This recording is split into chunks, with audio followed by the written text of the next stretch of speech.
Bismillahirrahmanirrahim. Assalamualaikum warahmatullahi wabarakatuh.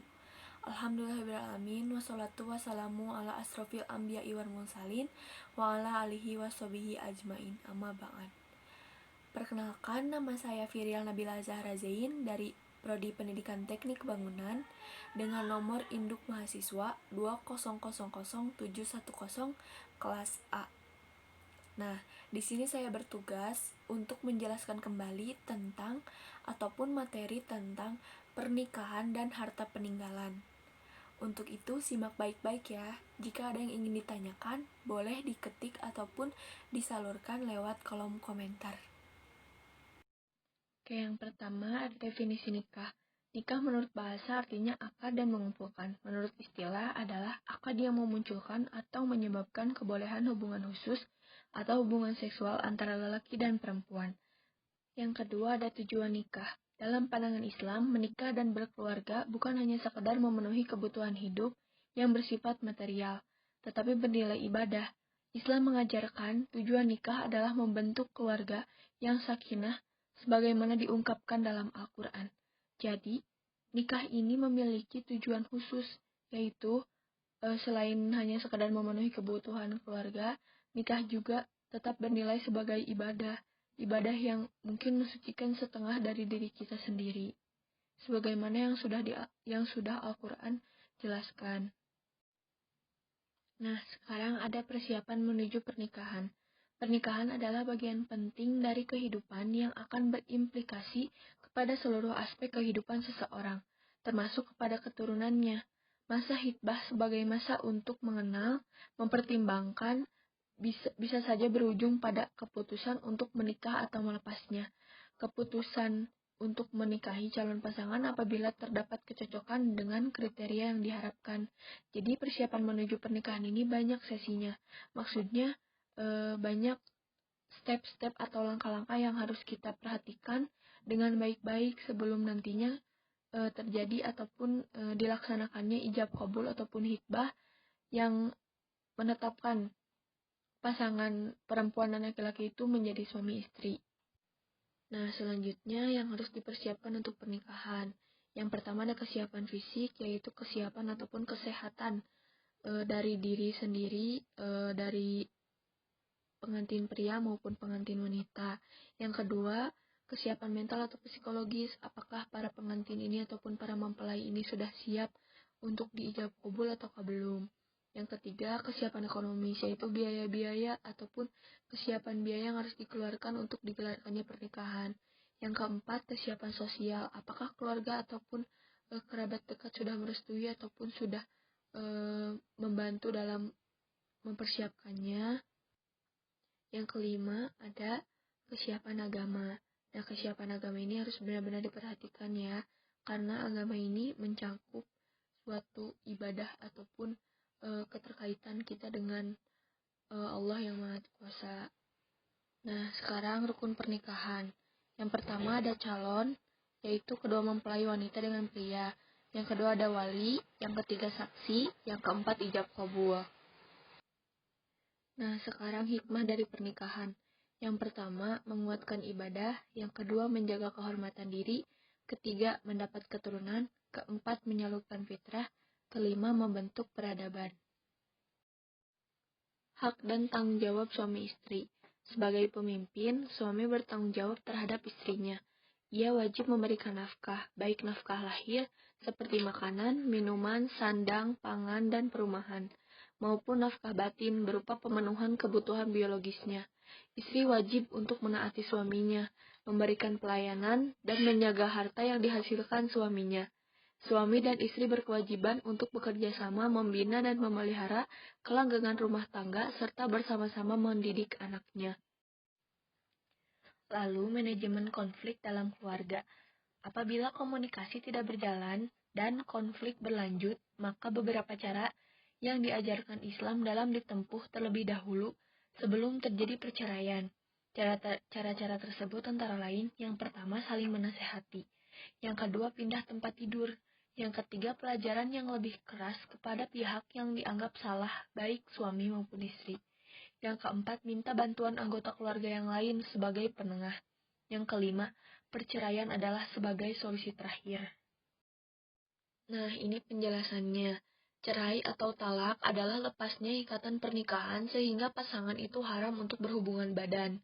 Talak pada dasarnya boleh atau halal dilakukan, tetapi Allah membencinya sebagaimana diungkapkan Nabi dalam hadis berikut.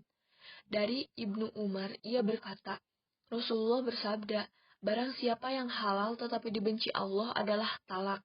Hadis riwayat Abu Daud, Ibnu Majah disahihkan oleh Hakim dan Abdul Hatim menguatkan mursalnya hadis ini. Nah, sekarang tentang pembagian harta peninggalan. Harta peninggalan adalah harta yang ditinggal seseorang yang meninggal dunia. Apabila seseorang meninggal dunia, tetapkan dulu harta peninggalannya, yaitu harta milik mutlak si mayat dari hasil usahanya setelah dibagi dengan pasangannya, istri atau suami yang masih hidup, atau harta dari warisan leluhurnya. Kemudian, potong dulu dengan wasiat dan utangnya jika ada, biaya-biaya perawatan jika ada biaya perawatan sebelum meninggal, dan biaya penguburannya. Sisanya itulah harta pusaka yang harus dibagikan kepada para ahli. Lalu, prinsip kewarisan dalam Islam yang pertama, prinsip ijbari. Yang kedua, prinsip individual. Yang ketiga, bilateral. Yang keempat, kewarisan hanya karena kematian. Nah, ketetapan Allah dalam pembagian warisan. Yang pertama, bagian suami. Suami yang ditinggal mati istrinya memperoleh bagian dari harta peninggalan istrinya. Itu sebagai berikut. Setengah dari harga peninggalan, jika istrinya itu tidak meninggalkan anak dari dirinya ataupun suami-suami sebelumnya. Yang B, seperempat dari harta peninggalannya, jika istrinya itu meninggalkan anak dari dirinya maupun suami-suami sebelumnya. Yang kedua, bagian istri. Istri hanya ditinggal mati oleh suaminya, memperoleh bagian dari harta peninggalan suaminya sebagai berikut. Yang pertama, seperempat dari harta peninggalan jika suaminya itu tidak meninggalkan anak baik dari dirinya maupun istri-istri yang lain. Lalu anak perempuan baik yang meninggal itu ibunya atau ayahnya, maka dari harta pusaka adalah setengah jika ia hanya seorang diri, tidak bersama-sama dengan saudara laki-laki. Yang kedua, 2/3 jika anak perempuan tersebut terdiri dari 2 orang atau lebih dan tidak bersama dengan anak laki-laki. Yang kedua, anak laki-laki. Rincian harta waris bagi anak laki-laki sebagai berikut. Yang pertama, jika si mati hanya meninggalkan seorang atau beberapa anak laki-laki, maka anak laki-laki mewarisi seluruh harta. Yang kedua, jika si mayat meninggalkan seseorang atau beberapa orang anak laki-laki dan meninggalkan ahli waris ashabul furud, anak laki-laki mendapatkan sisanya. Nah, yang ketiga ada ibu. Bagian ibu ada 3 macam. Yang pertama, 1/6, dengan ketentuan bila ia mewarisi bersama-sama dengan far'ul waris bagi si mayat, baik seorang atau lebih laki-laki maupun perempuan.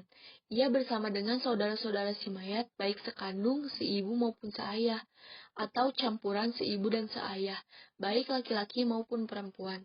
Yang kedua, yaitu 1/3, dengan ketentuan tidak bersama-sama dengan far'ul waris bagi si mayat atau 2 orang atau lebih dari saudara-saudari si mayat.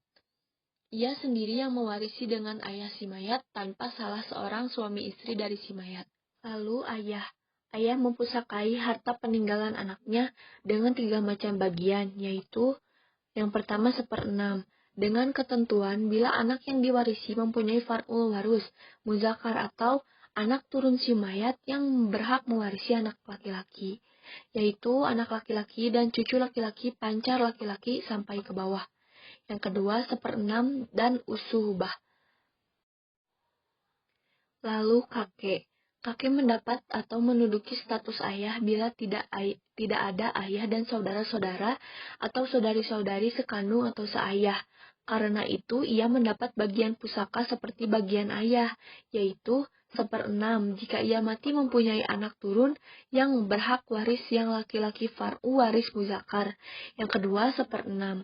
Dan sisa dengan jalan usubah bila si mayat mempunyai anak turun perempuan yang berhak waris far'u waris muannats usubah jika si mayat tidak mempunyai far'u waris secara mutlak, baik laki-laki maupun perempuan. Ia mempunyai anak turun yang tidak berhak menerima pusaka far'u gairu waris, seperti cucu perempuan, pancar perempuan. Nah, sekian saja materi yang bisa saya paparkan. Mohon maaf jikalau ada kesalahan karena saya pun masih belajar. Terima kasih atas perhatiannya, semoga dapat bermanfaat dan mengerti. Wassalamualaikum warahmatullahi wabarakatuh.